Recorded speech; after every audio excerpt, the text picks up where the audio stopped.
Fellas, I did it. I completed everything I set out to do. Penta Legend, Deep Dungeon Solo, Crystal Rink and PvP. I've overcome everything. Am I done? Is this it for now? A new challenge? What do you mean? There's been nothing I couldn't do, so... Sounds interesting, sign me up.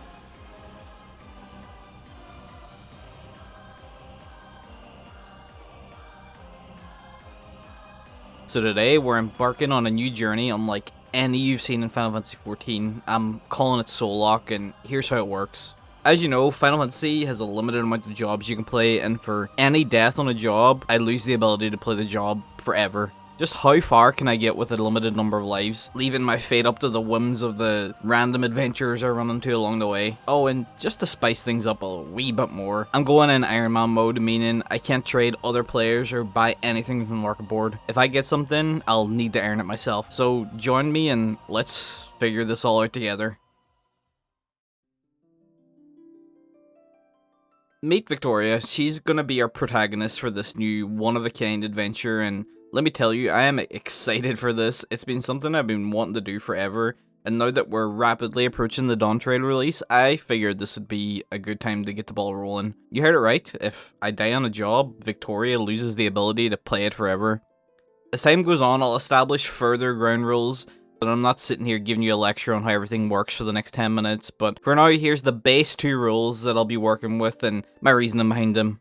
Number 1, in regular content like main story dungeons, raids, or even normal raids such as, say, Eden normal mode, if I die at all, even randomly, even if a healer goes AFK and lets me die, even if a tank dies and I take the tank buster, the job is gone. Number 2, in harder content such as Extreme, Savage, or Ultimate, the life will be tied to the entire instance. If I clear the content before the instance fails, or before someone leaves, it's a success. Otherwise, again, the job is donezo.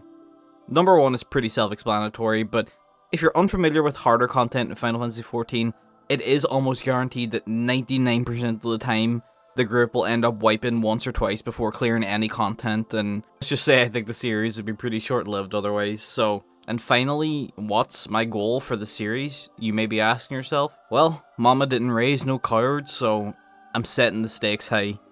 I think I'd have zero issues getting through the entirety of the MSQ from A Realm Reborn all the way to the end of Endwalker with every job available to me, so let's make it a little bit more interesting.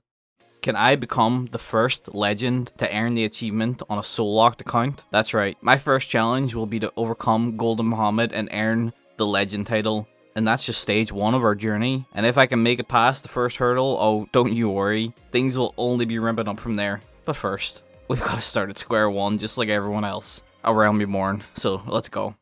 Alright, fellas, let's be honest with ourselves here as we start the new adventure. A Realm Reborn is just going to be something we're going to have to get through, and I'm not foreseeing much risk to any of the jobs here. I'm going to be still starting with White Mage, though. I feel like having a healer to start is probably the safest option for a little bit of self-sufficient gaming. Now, I'll keep you guys updated while I get through the early game and work my way towards actually unlocking White Mage itself to get this show on the road officially. Just pray for me in these trying times while I overcome the brutal challenges awaiting me like Ladybug or Ground Squirrel. These are truly going to be the make it or break it moments for the series. And as with every new character, we're going to have to take care of all our little chores like unlocking Aetherites. Truly baby steps here at the start. It's crazy though, I haven't actually replayed the game from the start like this since my original character, so it'll be interesting to see how the new player experience feels now while trying not to die to a stray AoE out there. I need to go pick up all this random stuff from the Moogle too, because good lord above, I need to clear out that mailbox icon. Too many damn things in here. I don't necessarily think I'll be using most of this stuff in here, but you know, I gotta keep it honest with you guys. There's one thing in here that is gonna make me look big pimpin', to put it lightly. Oh man, I am looking lit. This has got to be our glam for the entire series.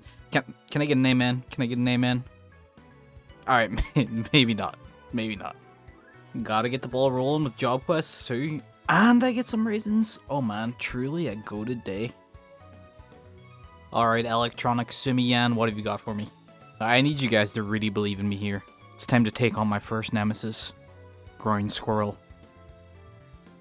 You know, the one thing that's really going to suck about starting White Mage is the fact that I get one button to press. Look at me go. I got one, and I got one, and I got a little more one, a little more one.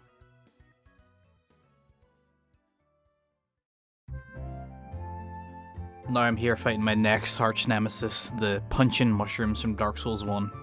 If you know, you know. But anyway, while I'm fighting these things, I guess I'll go over what my goals are for this episode. I'm going to get through the first 3 dungeons at the very least, and... oh, level up. Let's be honest, the threat level is about a F- on the scale, so I'm not expecting too much drama here in the first episode. In fact, probably all of A Realm Reborn will be this way, but we have to get through it one way or another. I think I finally get a little bit of extra drip here. Let's see. What have I got? What have I got? New thigh boots, brothers. We're in the money. We're in the money. Now I'm in a gang war with some water sprites, so if I don't make it home, just tell my mom I loved her. Oh yeah, I just remembered I do need to make an iconic adventure plate because if I'm gonna be running around doing all this cool shit, I need people to know that I'm stylish and cool and friendly and fun and just out here for adventure and fun and cool. You know what I'm saying? We need to get rid of this white woman jump scare. I'll have you guys know I'm a little bit of an artiste, so I think I can pull something off here. I'm used to working with a male aura of all things, but let's make Victoria look good. Let's do it.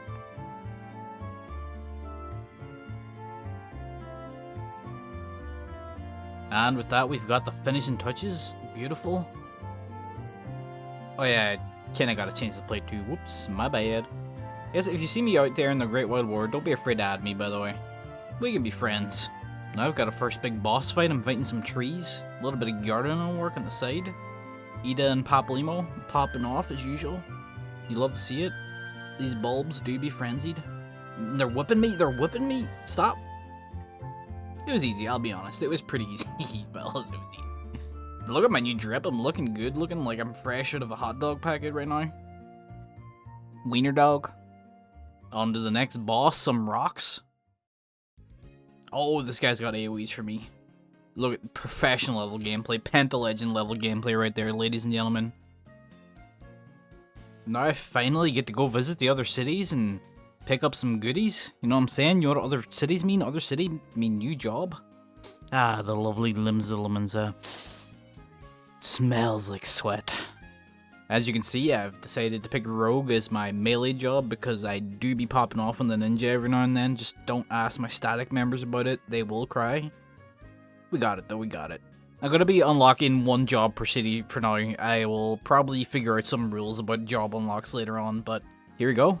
First job unlocked. I will be sticking with White Mage, but Rogue achieved. And now over to Ulda, and I'm going to be grabbing another class. If you've seen the pattern, if your brain's big and large, you'll know which type of class I'm going to pick next. If you guess it and put it in the comment sections before it happens, I'll give you a smooch. You'll never believe it, I chose the tank class, Paladin. Yeah, I think it'll be good to have 1 of every job. Just, I don't know, maybe something happens and I lose White Mage right away. Who knows? Who knows? If so, I'll probably fall back on Paladin first, but we'll see, we'll see. And I've come back to Limsa for something really important. I'm going to unlock the challenge log because I will need to be leveling up extra classes and it's going to come in super clutch to get the extra XP every week. I'm glad I remembered this, honestly, because Lord knows I was about to go 2 months without ever remembering that the challenge log exists on this character because I don't use that shit anymore in my main. And it's time to go do our first dungeon, Sestasha.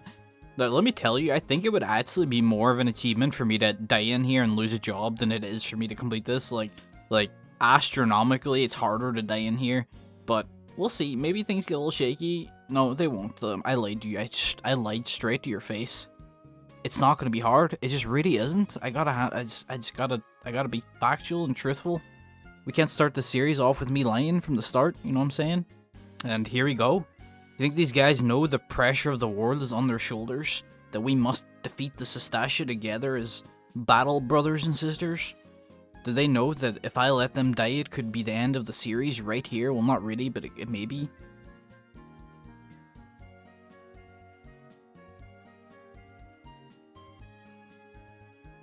And now we're here. We're at the final boss, the big battle against Dean the Orchid Man, or whatever. And I want to thank all of you for sticking with me this far. I knew that it was a tough battle, but Truly, through the 10 minutes or whatever this video's lasted, we've come a long way to the end of Sestasha. So give yourself a pat in the back. And can you believe it? We've done it. Sestasha is done. We're moving on. We're moving on. And after that grueling battle, up next is Tim Tam's Deepcraft or whatever. Listen, gang, I'm gonna need a good clean battle here.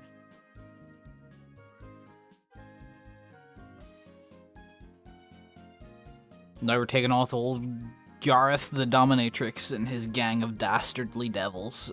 I think we could do it, gang. I think all of our hard work will pay off and we'll overcome Gareth. And just like that, Tamtara completed. Oh my god, I think I'm gonna do it. I'm gonna be a legend before you know it. And don't you know it, last but not least, we're back in the mines. Got our pickaxe swinging from side to side. Side to side. You know, I actually kind of like doing this dungeon now ever since the rework. I appreciate it. Definitely a step up from the last two dungeons. Like, look at this boss right here. This guy is cool. He's got mechanics. He's a big green blob. He reminds me a little bit of myself. And I love it. You know, as a man from Ireland, I think he's also from Ireland. Look, Icarus Ire. It just 2 + 2 = 4. What can I say? He's throwing blobs. He's green. I respect it. And we're approaching the big bad boss, the final man himself. The final man of the episode. Yeah, I love this dungeon now for like a level 10 dungeon or whatever we are right now. Like it works. It introduces you to the concepts of the game, and I really do hope that eventually A Realm Reborn gets the entire makeover treatment. Like everything from the dungeons to Crystal Tower, everything should just undergo this treatment. Make it feel modern, make it feel new, make it feel the equivalent of something you'd run into Endwalker but with simpler mechanics. I think that would be so good for the game. And everyone who doubted, the haters who thought I would fail at the first milestone, the 4 million of you, I did it. Giga Chad is defeated, and we're one step closer to our goal. So I'm just finishing off here, just unlocking glamours and dyes real quick, because I want to be looking good for this journey, but this is the end of episode 1. I realize it's going to be a pretty long journey, all things considered, to get through, hopefully, all of the MSQ up until the first ultimate's unlocked, which would be the end of Stormblood, so I'll try to pick up the pace a little bit next episode, but I do want to enjoy the time too. I don't want to just be skipping to doing an ultimate next episode. I think we can have a lot of fun here, and you never know, there might be just some interesting things that happen along the way that are worth documenting. I really appreciate it if you've stuck around this far to watch episode 1 and give this video a chance, because I think this idea will be really fun. Anyway, I'll catch you guys next time. I think things will start to ramp up once we hit the trials at around the end of A Realm Reborn. I think so. If I can break 1k subs, I'm gonna try to make this a weekly series, so hit the little subscribe button. Come on, I know you want to. I know you want to. I know you want to. Peace.